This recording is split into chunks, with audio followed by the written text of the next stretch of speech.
नमस्कार दोस्तों, मैं ज्योतिष आचार्य वासुदेव मिश्रा आपका अपने चैनल एस्ट्रो मास्टर वासु में हार्दिक अभिनंदन करता हूं।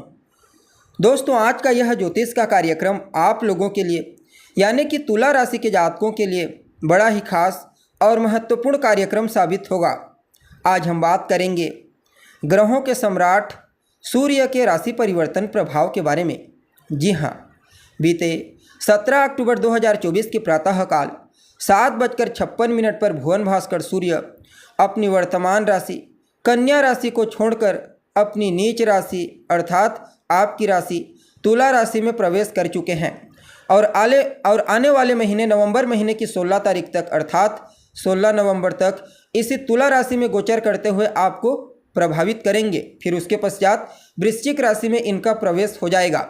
तो ऐसे में आप सभी तुला राशि के जातकों के लिए सूर्य का आपकी राशि से गोचर करना कितना ज़्यादा प्रॉफिटेबल रहेगा, कहाँ कहाँ पर इस गोचर काल के दरमियान आपको सूर्य विशेष प्रॉफिट प्रदान करेंगे, तो कहाँ कहाँ पर आपको सावधानी रखनी होगी। साथ ही साथ सूर्य के इस नीच गोचर प्रभाव को और बेहतर बनाने के लिए कौन सा उपाय आपको करना चाहिए, सभी बातें विस्तार के साथ आपको बताने वाले हैं। इसलिए कार्यक्रम में लास्ट तक बने रहिए। और अगर आप अपनी जन्म कुंडली पर हमसे परामर्श लेना चाहते हैं तो आपको हमारा कॉन्टैक्ट नंबर डिस्क्रिप्शन बॉक्स में और स्क्रीन पर मिल जाएगा, जहां से आप या तो व्हाट्सएप के माध्यम से या फिर डायरेक्ट फ़ोन कॉल के थ्रू अपॉइंटमेंट लेकर अपनी जन्म कुंडली का बड़ी बारीकी से एक एक टॉपिक का विश्लेषण करवा सकते हैं। तो दोस्तों, सूर्य कौन है? सूर्य वैसे तो जीवन ऊर्जा के मूल कारक ग्रह हैं, लेकिन जीवन ऊर्जा के साथ साथ सफलता, ऊंचाई, मान सम्मान, सुख संपन्नता, वैभव, चमक धमक के कारक भी सूर्य ही हैं। जब जन्म कुंडली में भुवन भास्कर सूर्य बलवान होते हैं तो फिर जातक को जीवन के हर क्षेत्र में श्रेष्ठ सफलता की प्राप्ति होती है, समाज में मान सम्मान की प्राप्ति होती है, सामाजिक दायरा ऐसे लोगों का बहुत बड़ा होता है, शासन प्रशासन से लाभ मिलता है, पिता के साथ तालमेल बेहतर और आरोग्य रहते हैं ऐसे लोग। ठीक इसके विपरीत अगर जन्म कुंडली में सूर्य किसी भी प्रकार से कमज़ोर हो रहे हैं, पीड़ित पड़ते हैं, तो फिर शासन प्रशासन से नुकसान, पिता से तालमेल में कमी, सफलता प्राप्त करने के लिए बहुत ज़्यादा संघर्ष करना, फिर भी किसी भी फील्ड में कोई श्रेष्ठ सफलता की प्राप्ति का ना हो पाना, हड्डियों से संबंधित तकलीफ, नेत्रजन्य पीड़ा और जीवन को अंधकारमय बनाना सूर्य का कमज़ोर लक्षण होता है। इसलिए बर्थ चार्ट हो या फिर गोचर, दोनों ही स्थितियों में सूर्य का बलवान होना बेहद आवश्यक होता है। वैसे तो हर 30 दिन में अपना राशि परिवर्तन करते हैं, अर्थात हर महीने इनका परिवर्तन होता है, लेकिन जब जब विशेष राशियों में गोचर करते हैं तब इनके गोचर प्रभाव को समझना बेहद आवश्यक होता है। जैसे उच्च राशि में गोचर करें, मित्र राशि में या फिर नीच राशि में, और इस बार इनका गोचर नीच राशि में हो रहा है। फलतः सूर्य का यह गोचर कई मामलों में आपके लिए बड़ा ही अद्भुत साबित होगा, तो कई मामलों में आपको सावधानी बरतनी होगी।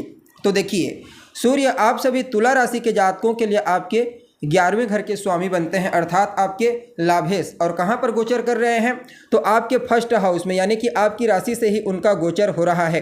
अब लाभ के स्वामी का आपकी राशि के ऊपर से यानी कि आपके व्यक्तित्व के ऊपर से गोचर करना, सामान्य दृष्टिकोण से आपको समझ आ जाना चाहिए कि इस गोचर काल के दौरान आपके अंदर लाभ प्राप्त करने की चाहत अपनी उच्च स्थिति में रहने वाली है। यूँ समझ लीजिए, जिस भी माध्यम से आपके पास धन का आगमन होता है, यानी कि जहाँ से आपको लाभ की प्राप्ति होती है, वहाँ से तो सूर्य आपको लाभ देंगे ही, साथ ही साथ कुछ नए सोर्स लाभ की प्राप्ति के लिए भी आपको सूर्य यहाँ पर प्रदान करते हुए नजर आ रहे हैं।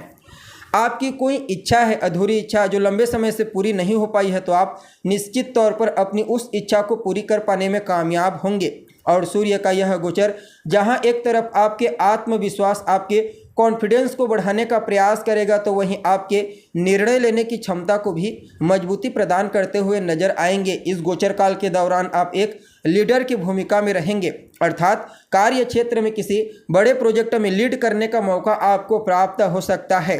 यात्रा आपके लिए विशेष प्रॉफिटेबल रहेगी, खास करके काम के सिलसिले में अगर आप यात्रा करते हैं तो निश्चित तौर पर यह यात्रा आपके उद्देश्यों की पूर्ति कराने वाला साबित होगा। और व्यापारियों के लिए भी समय बड़ा ही बेहतर रहने वाला है। इस समयावधि में व्यापारियों को अच्छा खासा लाभ कमाने का मौका मिलेगा और उन लोगों को अपनी मेहनत, अपने प्रयासों से सफल होने से कोई नहीं रोक सकता। आर्थिक जीवन के दृष्टिकोण से भी सूर्य का यह गोचर काफ़ी बेहतर रहने वाला है। आप कड़ी मेहनत के बल पर धन तो प्राप्त करेंगे ही करेंगे, साथ ही साथ पुराने कर्जों को चुकाने के अलावा आप अपनी आर्थिक स्थिति को मजबूती प्रदान कर पाने में सक्षम होंगे।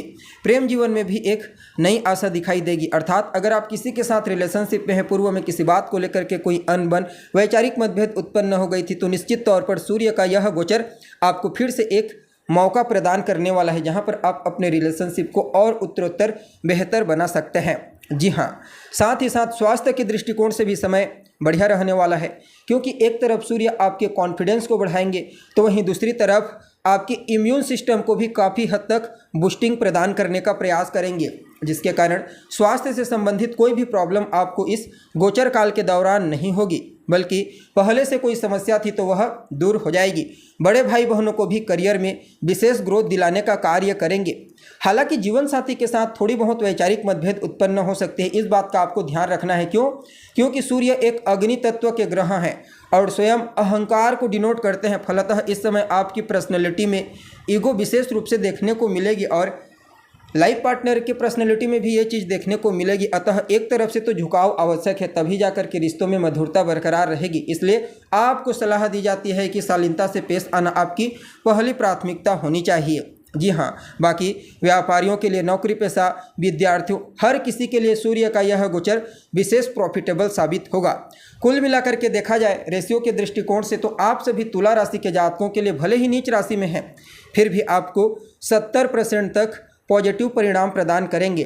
30% बस आपको चुनौतियों का सामना करना पड़ेगा। बाकी इस गोचर काल को और बेहतर बनाने के लिए, इसके प्रभाव को और ज़्यादा मजबूत बनाने के लिए आप पहले तो रोजाना आदित्य हृदय स्तोत्र का पाठ करना प्रारंभ कर दीजिए। आपको रविवार के दिन आदित्य हृदय स्तोत्र का पाठ प्रारंभ करना है और लगातार जब तक सूर्य अपनी नीच राशि में रहेंगे तब तक आप लगातार पाठ कीजिए। सुबह सूर्य को, भुवन भास्कर सूर्य को अर्घ्य प्रदान करने के बाद आदित्य हृदय स्तोत्र का पाठ करना, अपने पिता, अपने बॉस का सम्मान करना और हो सके तो रविवार के दिन नमक का त्याग करना आपके लिए सूर्य के इस गोचर को और बेहतर बना देगा। तो दोस्तों, अभी के लिए बस इतना ही। पुनः मुलाकात होगी एक नए और ताज़ा एपिसोड में, तब तक के लिए नमस्कार।